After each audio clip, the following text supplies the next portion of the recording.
Welcome in, everyone. RFU Refugees Podcast. Ted here, Jon here. Here to wrap up another week of soccer for DC United and the Washington Spirit. I think that's they played soccer. That's about all the positive things we could say. We could talk about DC Power. They won. They won over the weekend. Did they? Yes, I believe they won. Or they were leading at one point. I have to go back and look. They actually were like the only team to actually lead. Let's see. Loudon won. They did win in stoppage time in the Jägermeister Cup, which is a thing that exists. Yeah, no, the Kickers played in that. Is Richmond? Are they still in it, or did they get? Yeah, they're still. Well, it's a group stage. We're in like the league phase, so they'll play Loudon at some point this year. I can't wait. They'll play Loudon at some point in this thing that is definitely a real cup. Yeah, it's just as real as the Leagues Cup, but with a better sponsor. By the way, the DC Power did beat Brooklyn FC, their first win since November 23rd. That comes to the Steve Birnbaum effect, where both his teams win. Exactly. That's all that happens. Ted, how was your weekend? It was good, man. It was sitting around watching Liverpool win the Premiership. Sorry, guys, and wasn't feeling too hot this weekend. Just found out today I've got COVID, so that's lovely. Hey. Just a lovely little. It's like you're a hipster to get COVID again now. Like everyone, like no one talks about it anymore. Like, hey, I got the cool new thing that no one's talking about anymore. It's COVID. It's back, baby. And it feels different. I remember the first time I got it felt terrible. I felt really bad. I felt like I think I've got it. Like, and this time I was like, it just feels like it feels like a cold. That's all it feels like. I'm not coughing. I'm not doing any of that. It's just a lot of Well, that's an improvement. It does not feel like less like the Black Death. That's good. This weekend worked on Saturday, which was cool. After I flew back from Charleston from other work, I woke up at 4:30 to catch a 6 a.m. flight to get back to then go to work. So not a big fan of that. And then Sunday, I did a whole bunch of nothing because it was getting ready for stuff today. Happy birthday to my dad, 82 years old today. Mm-hmm. Tomorrow, if you're listening to this Tuesday, as you're listening to it, happy birthday, Olivia. Be 5, which is wild because that means I'm 40 next month, which is also wild. All these numbers do not make sense to me. I told my dad, I just talked to him, not that he ever listened to this show, but I told him that he spent, for whatever reason, tell me if this is the case with your parents. Well, my parents are older than your parents, but like I have a number that sounds right to me from my conception of how my dad does, and it has not moved in almost 20 years. I'm like, yeah, 67 again. I remember that. I remember that one. I remember that birthday. That one makes sense to me. 82 doesn't. So it's a busy week. It's a chaotic just time period. I'm recording an album next week on Thursday for songs that I have not written yet with other people. So, and then, we had great soccer to watch this weekend. Great soccer. So, beautiful soccer. Riveting soccer, the best soccer that could be. All I know is that I'm very anticipating the return of Ted DiPietro to score 18 goals in one game, making the most lopsided defeat in DC United history. That's what I'm expecting. Although I remember speaking of lopsided defeats, I think I wrote the number down here somewhere. I think I wrote down 22-3 was the score differential since 2021. Yeah. And now it is 25-3 with no more points for DC United. How'd that work out? I think it's even worse if you extend it back further, which is what Steve did. Goff did. Call him Steve like he's my buddy. He took it back from like 2019 or 2017, and the numbers get even worse. It's really a football score, no matter how you slice it. Yeah, it's bad. It's been bad against bad against the Philly Union, and these are two sides that when they meet, it's very clear. You have one side that has committed to an identity. They've built through the academy. They've realized they can't. Sure, they could go out and they could attempt to maybe spend money. I think the owners. I'm not going to say the owners of Philadelphia Union are poor owners. I think they're extremely wealthy people to run a MLS professional soccer team.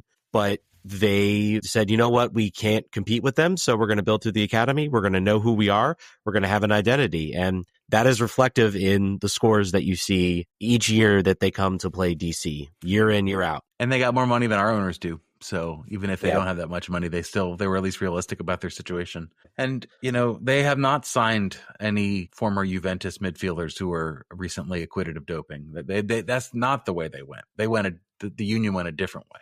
Maybe the DC United is going to go a different way than that. Who's to say? I think that's the most interesting news. So why not even pretend that talking about the 3-0 loss is more exciting than talking about the Paul Pogba rumors? Let's just talk about that from the start. That's the most exciting thing. So Steve Goff had an article today that said, Well, I think we should. I think we should. I mean, we should talk about the game. We will. You're ruining the rundown in my head. But it's fine. You know what? It's in your head. It's in your head, Ted. I didn't see it, so I can't read your mind yet. Fair enough.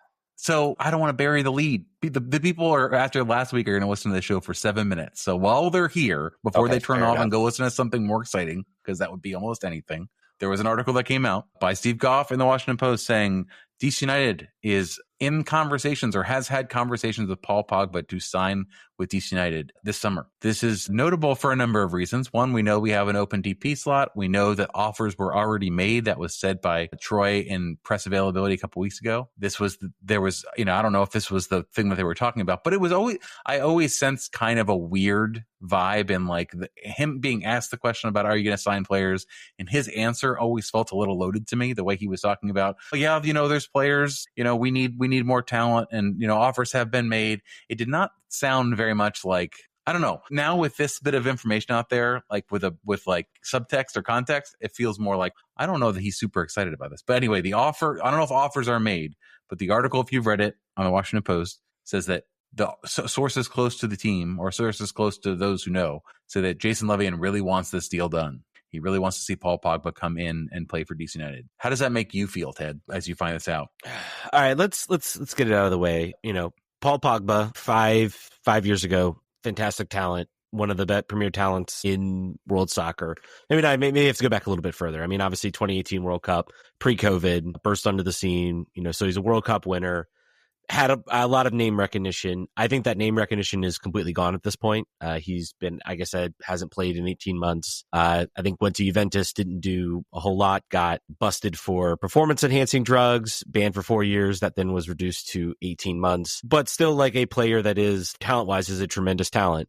The only question is, he's been away from the team. He has not had the best track record at the club level. This very much feels like a desperation move. And the one thing, the one thing that's interesting about the comments is the source. And I don't know if this is like, if this is like, if we're reading too much into this, maybe we are, I don't know. But the one quote that really got me was Jason. It isn't the team is trying really hard or the organization is trying really hard. It's very specifically says Jason is trying hard for Pogba. And I feel that's a very pointed statement. I don't know if that, I'd be curious to know who that source is. Is that Ali Mackay being like, yeah, man, Jason's the one pushing this thing? That would be I'm looking for a new job type of blind quote if that were the case. Yeah, but that's what it feels like. It feels Dan Snyder-esque, I should say, Dan Snyder-esque. It feels like this is a owner that is suddenly panicking because things aren't going well. And he's looking for a splash. He's not looking forward to having to give 30% back on season tickets if this team doesn't make the playoffs. This feels very much like maybe there's a little bit of panic in the locker room. It certainly sheds light into why this team moved to the 3-3 model, because Pogba's a free agent. He can sign. There's no limit on how he can. There's no transfer window. There's no nothing. He could announce that he's coming today, and he could play whenever he gets his visa or international transfer certificate, what of that. It seems now likely like this is why maybe they held the 3-3 open, because this deal was working out, and they certainly didn't want to let that down. Now, that being said, I'm beating around the bush here. Do I want Paul Pogba on this team? No. I would much rather this team go out, grab a younger player, grab a player who's been playing soccer, grab a number 10 chance creator, even if the ceiling, the potential ceiling, because I mean, there is a higher ceiling with Paul Pogba. Paul Pogba comes here, plays up to the form he played in the World Cup, even just like, I would say 50% of that, he could be one of the best attackers, best, central attacking midfielders in Major League Soccer, best chance creator all the way around. But the question will be, can this team actually get him to that? I think the chances of that are very low. I still think the chances of this are extremely low. I am willing to bet that Ali Mackay is sitting on the side and says, you know what, Jason, yeah, you go out and do that. I'm going to craft our backup plan. I'm going to find our backup number 10 when he inevitably goes to Turkey or he goes to somewhere else. I've got our backup plan rocking and rolling, buddy. You do you. And I'm going to find a player who might actually want to come here. To be clear, there are many offers on the table for him at the moment. He's weighing his options between many different places.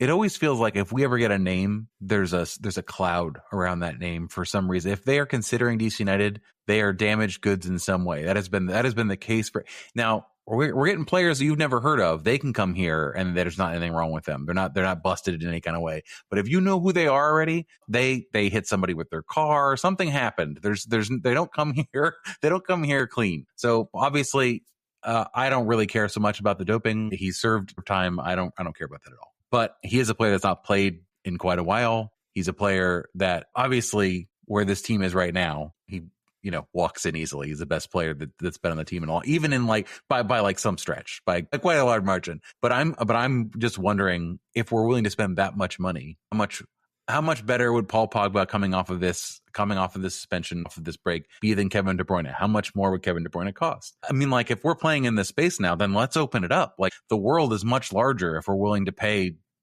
10, 12, 13, $15 million to transfer. There's lots of options there.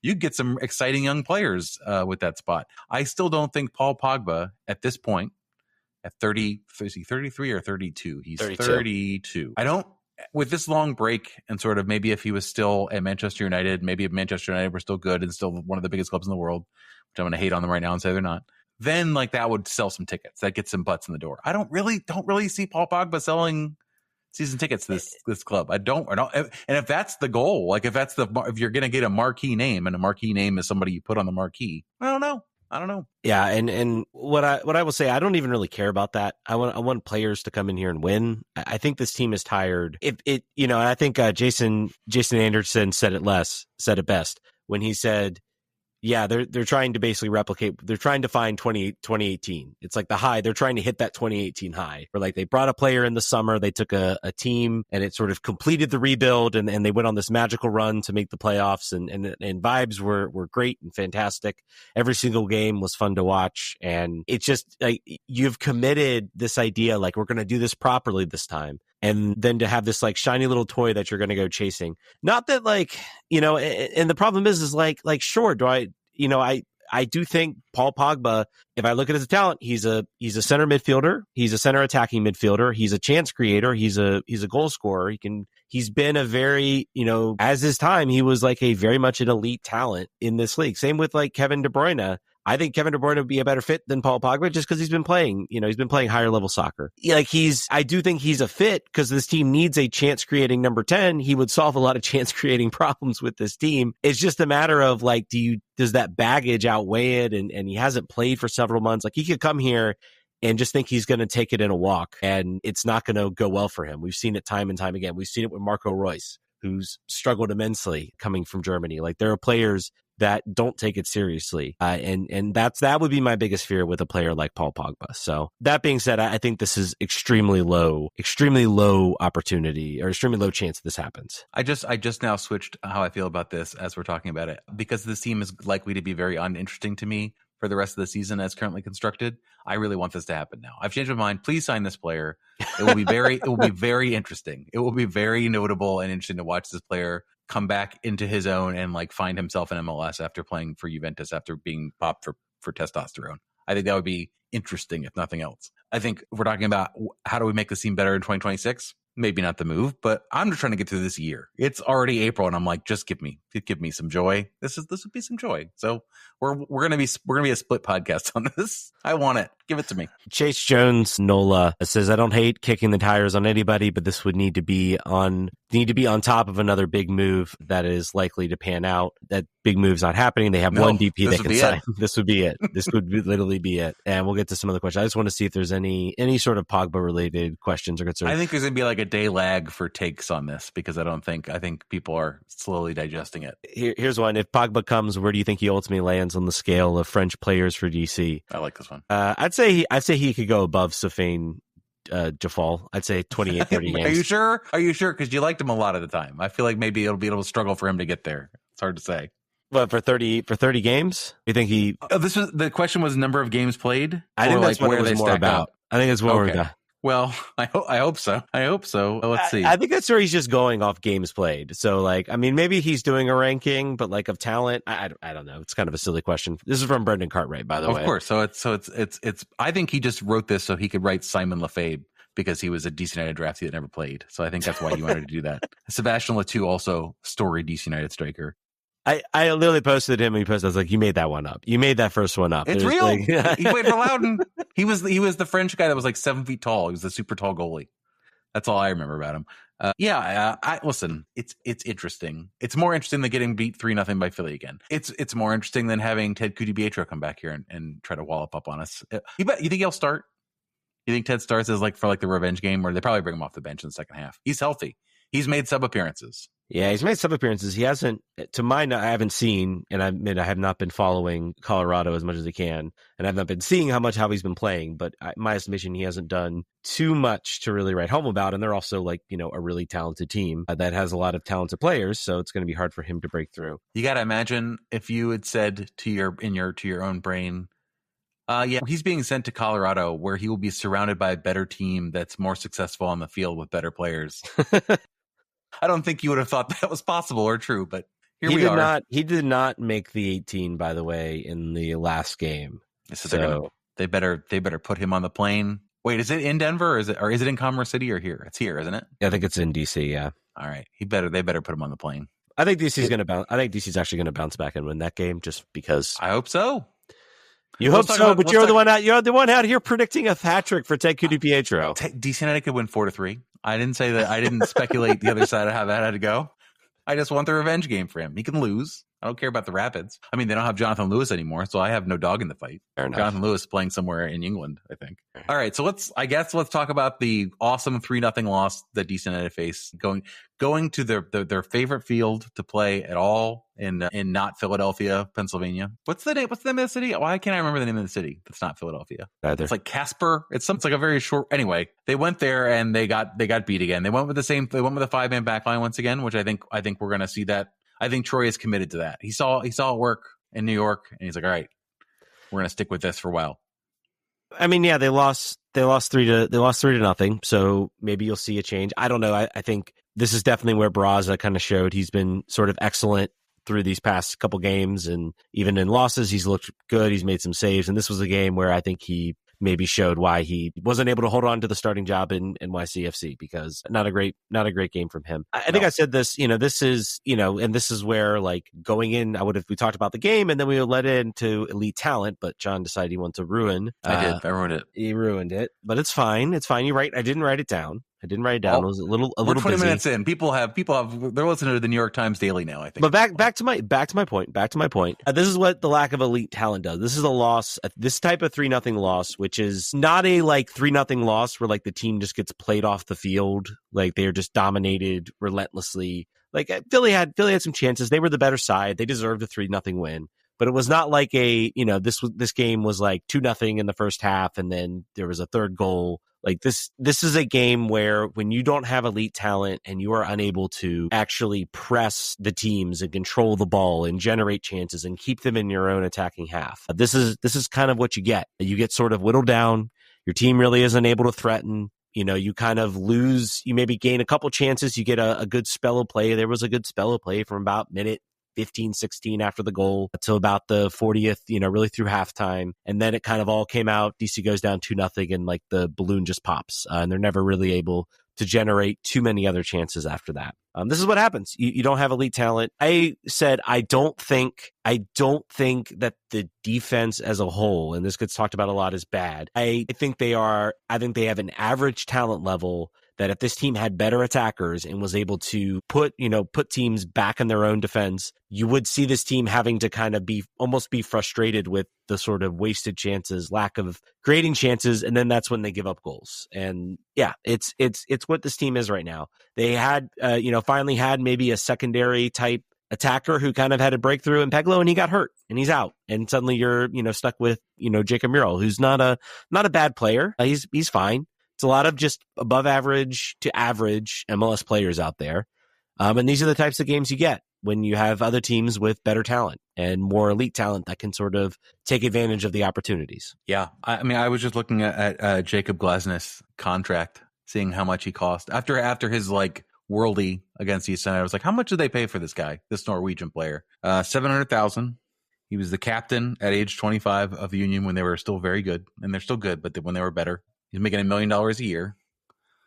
Is that a contract that DC United could have signed? You think like that's a how much did we pay for like less than that, but not by a whole bunch? I think from a transfer fee from Scotland.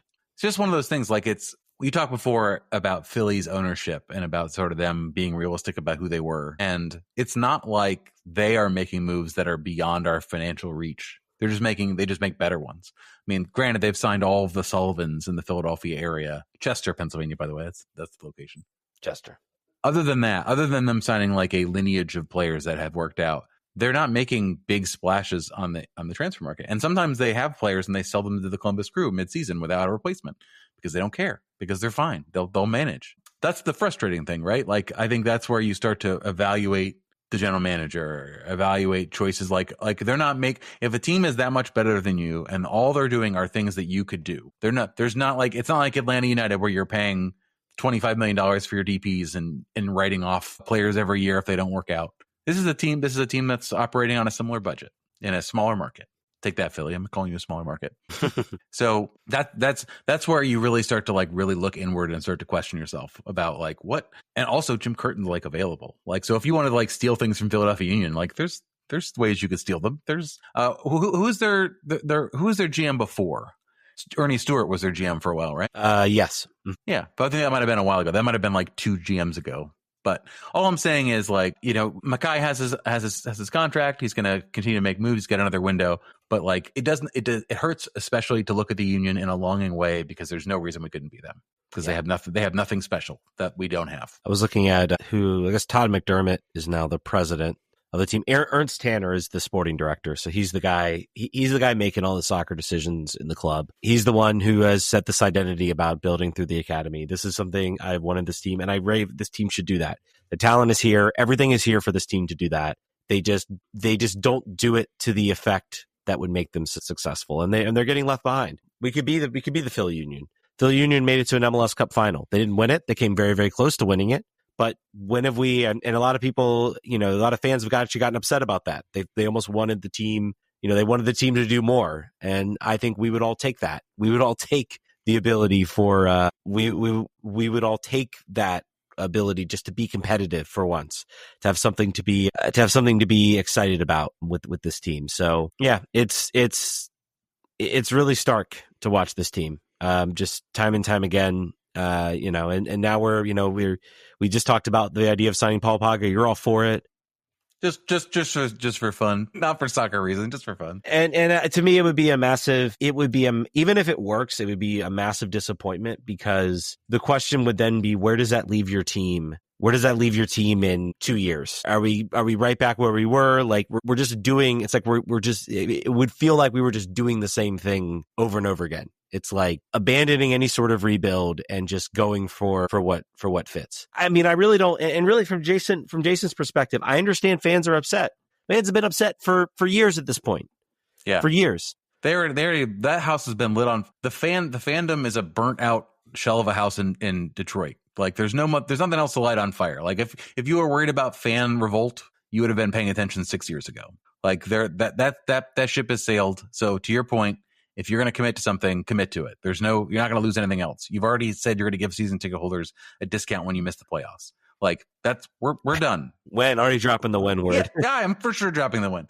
By the way, Ernst Tanner. This is just an interesting. Ernst Tanner, their GM, has 24 years technical experience with 3 Bundesliga teams or 2 Bundesliga teams and a team in Austria. Mackay was the assistant GM at Nashville and a player agent. And their like experience gets you things. Like experience in different markets gets you things that you don't have sometimes. So we bought into this like young guns, young Turks, like manager building his way up, got a little bite at New York, but prior to that had built his way up through USL. Assistant GM, part of the decision-making team at Nashville, a team that, I mean, did never win anything to note of, but certainly had achieved beyond its expectations, at least early on in it.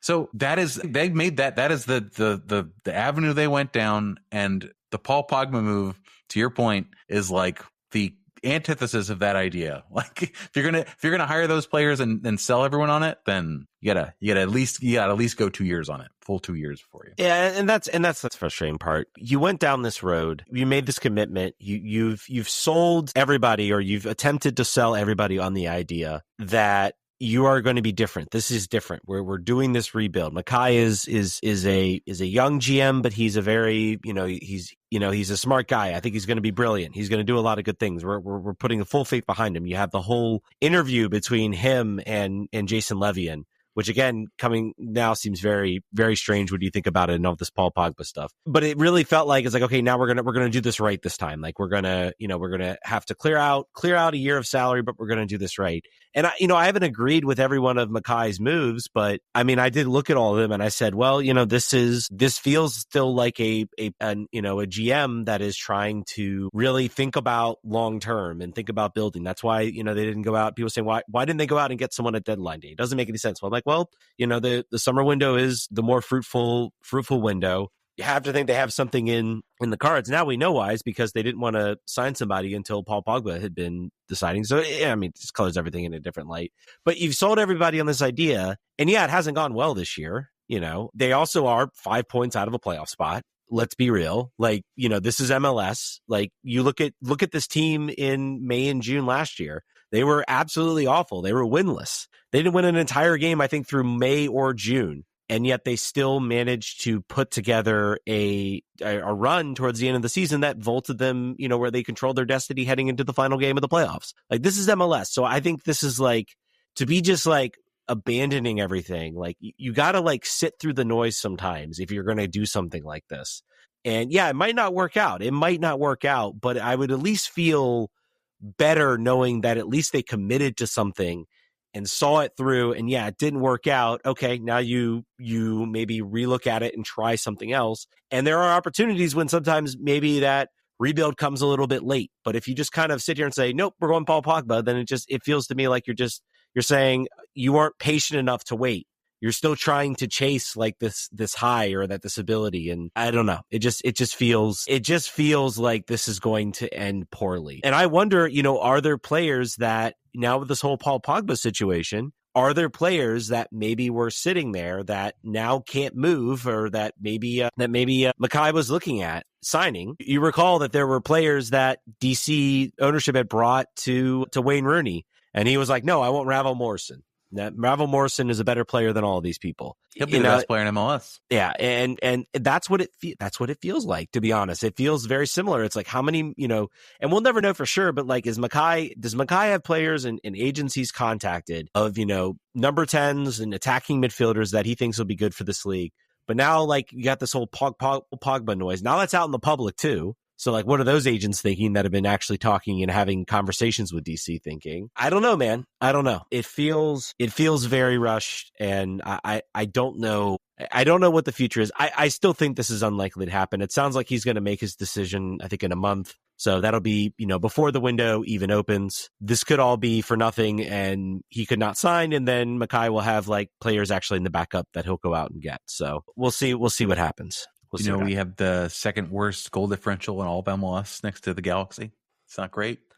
Giving up 22 goals. That's a lot of goals through not that many games, through only 10 games. Do you think, we talked before about sort of like the levels of the team. How do you think they're going to do against Charleston in the Open Cup? Do you think they're certainly not going to dog walk them, are they? I mean, followed Charleston this year in the championship, but do you think that if they fielded a Benteke-less first A lineup, all the best players except Benteke, how do you foresee that going? Based on, I mean, you're going to have some hungry players for DC that maybe are looking to break themselves into the lineup. I mean, I think it's difficult. It's extremely difficult to say in these Open Cup games. I could see it going poorly. How did the Kickers game go? It was a 1-0 victory for DC United in the Open Cup when you came up, and was that what it was? Yeah, it was something. And it was and it was kind of a late garbage goal. Yeah. They're fourth in the USL Championship. They're on they've won 4 out of their last 5 games. I got a bad feeling is what I'm trying to tell you about.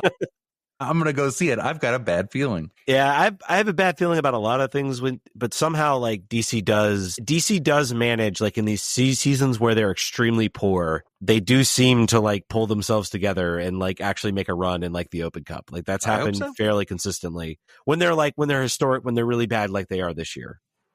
So, by the way, worth mentioning, Joao Peglo, I think he might be out for a few weeks as well. Hits keep on coming, but Jackson Hopkins might be close to returning. So there we go. That's like for like, man. I think I no drop off. And Karamoko also got an appearance, created a chance, didn't do much else. And one last thing, I think we did get a question from Todd Dudge about Peltola being in the doghouse. I really do have to ask Troy Lesane. I'm like, really, Brendan Cervinia? That's the guy we're gonna stick with after all this time? He must practice like dog S at this point. It has to be that. What else could it be? Or he's like got a bad attitude, but that doesn't seem like it. I really don't get it. I would love to have some sort of breakdown, someone talking about something, because I don't get it. I don't understand. What is Cervania doing that is so infinitely better than what Peltola or Borisy now brought to this team? They both. This is like to me. It's like this is like coach mutiny to have the players brought in and be who they were touted to be, and then just be like resolutely refusing to play them, including a player as a free agent like filler, and just keep playing them over and over again. That is a coach being stubborn to do that. One way or the other. It's either about the city at his disposal, which is the Hernan Lozano move, or about these players aren't practicing the way I like them to do, which would be more of a Ben Olsen move, where we get a Drew Skendrich or Ulysses Segura playing a lot. So like practice players playing really well, they're going to get minutes. So it's one of those two things. I don't think it's that those two players suck more than the other options, and particularly for a team that's conceded 22 goals, no one's good. No one's doing a good job. So explain, please. I don't know. Yeah. I don't know. I really don't know. I am thinking that Peltola might very well be sold this summer. You got to, for both parties at this point. You know what? To be honest, it would not be the worst move in the world, because you got him as a free agent, paid a year of salary, year and a half of salary. You get $2 million for him. You probably came out pretty well, and that wouldn't even be a large fee. Now, on the other hand, was a larger cost and has really taken a hit in value, I think. Yeah, I have to feel like there is some sort of exit move that Peltola is looking to make, or there are discussions with other teams that have already been happening with him, because he's not even first off the bench anymore. It's like it's Cervinia, and then now comes off the bench. If there are any family members listening who want to get into our DMs and tell us what's going on, you know who you are. Please feel free to do so. We won't mention it. Did you see that Andy Nahr had 3 assists for Nashville? Yeah. Someone posted that on Reddit. They're like, well, good thing we don't want any injury damaged goods associated in Nashville. Unrelated, how's Rendell Leal doing? How's his performance going so far this year? I was like, oop, yep. Well, I'm glad Nahar's playing. I'm glad he's doing well. I want him winning. And he's doing that. 16 points through 10 games for Nashville. Good for them. A 7-2 thumping. BJ Callahan versus Greg Berhalter. The stories and the memes kind of write themselves off that game. I will say, I feel like Chicago is still. I'm wondering, like, if there's some after this game. Like, is Greg on the hot seat now in Chicago? Because this is an organization that is like desperate to win, and they are now winless in their last 4. They had a nice little run there in the middle of the season after the DC draw. And then they have just cratered. Points. To your point, they're 1 win out of the playoffs. Yeah, they are. MLS is dumb. MLS is too long. The playoffs are too generous. You should be very sad if you're in this position that we're in. But we're just like, hey man, give me 3 good games. We're right back in the hunt. And this is what I get, man. This is what I like. The team is not great. They're not awful. I don't think they're like truly the worst team in the league. That goes to Montreal and Toronto right now. They are equally worse than this off. Really, Montreal is just completely dead underwater. 0 wins, 3 draws, 7 losses, a -10 goal differential. I'm just glad to have given them one of their draws. That's really what I'm happy about, that we were able to help them out. We accounted for 30% of their points for the season in that game. But you talk about a mess over there. It's just like the Paul Pogba thing is frustrating, because I'm like, dude, just you literally just have to like wait this out, get to your summer window. The team doesn't make the playoffs, okay. If you can show that something productive can come of this, trust in your GM that you hire. Don't just go for the splashy picture. Player evaluation on this team sucks, according to Timothy. I think we've seen some good players. We've seen some good players come out of this. I think this is like any team taking swings on certain players you're going to miss. And they've missed on, I think, some of the crucial positions they needed to improve, which are for right now, goalkeeper and center defense, because Kai Rawls has not been a massive improvement. And in goal, Barraza has been okay, not a massive improvement. Kim Joo-hong has looked like a 21-year-old keeper, so that was a little bit of a gamble that didn't pay off. But I think, Joao Pedro looks good. I still think Schnegg and Herrera have been pretty good players. And then, of course, your other issue, too, has been the center midfield. So there's been it's been just like a mixed bag, but you just don't have that elite talent to actually overcome some of those deficiencies. And so it makes those deficiencies much, much brighter when there isn't elite talent to kind of cover that. If only you had a Paul Pogba in the midfield pulling the strings. Oh, shut up.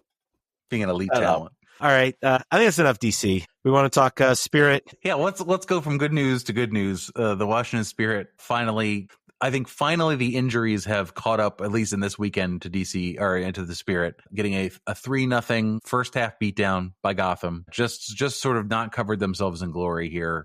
Poor marking, really wasteful in front of goal. There were 3 or 4 probably 0.8 XG opportunities for this team that they squandered. It was just tough. The first, they got behind early in the 6th minute or the 8th minute, and then conceded a penalty not that long after that.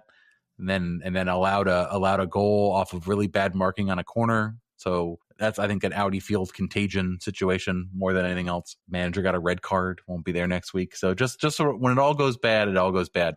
Good, the little bit of good news you might be able to, the rainbow in the stormy day is Corey Bethune gets on the field, looks and creates a chance, in a very, very limited opportunity. Ashley Hatch is back on the field. Hal Hirschfeld, apparently, from people who are watching the team more closely than I am, are saying she's very, very, very close to a return. That's good. If Casey Kruger gets back, that would be another thing. Great. We've been talking about this team basically juggling chainsaws and still managing to not cut their arms off for a while. And Gotham's a good team. And sometimes it's not going to go your way. I don't see this as being a turn where this team should start to be concerned. I think they've been so far, handling their business, and they just have to get back to it next week and hope that this was a hiccup rather than anything serious. I think when you invested probably as much as they did in Orlando and got a win, you kind of drop a little bit. Maybe you get a little complacent, and you kind of think you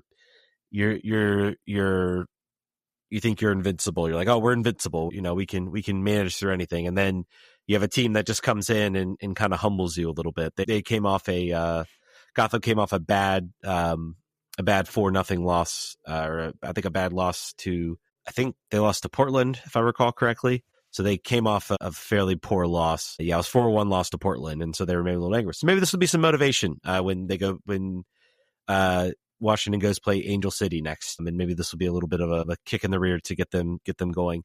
Like you said, players coming back. Hal Hirschfeld coming back is great. They've missed her dearly. If that happens, I think it's happening. I hope so. Fingers crossed. In that center mid, yeah, they've missed her in that center midfield. Corey Bethune coming back really changes the complexion of this team just from a chance creation perspective. I think the real key, like you've talked about, is getting Lacey Santos, them to play together, because if they can do that, it's now even more important now that Trinity Rodman's out, especially too. So yeah, definitely this was a case. Injuries caught up with them, and they got punished by a team, a very, very good team. You had Esther just torching the Spirit in this game, and yeah, it's unfortunate that's at home too. I think you always want to win in front of that. Berger was a great goalkeeper. I think she had some really great saves. There was the play that the goal that should have happened in probably the 85th minute was a play started by Croy where Rebecca Bernal plays a give and go with her and tries to score near post, and it should have been the net, and it was saved. A couple other, SP Morgan had an opportunity, wide open opportunity from inside the 6, had time to settle. The goalkeeper was out to sea. She had time to settle it. She just one time to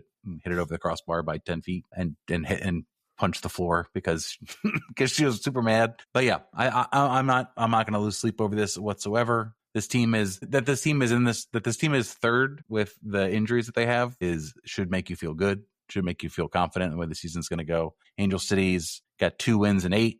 This is another home game. You like your chances. You like your chances for this team to right the ship, potentially again with more players coming back into the fold. This team will be better once again when their depth is all players that are actually on the roster and are not injury replacements.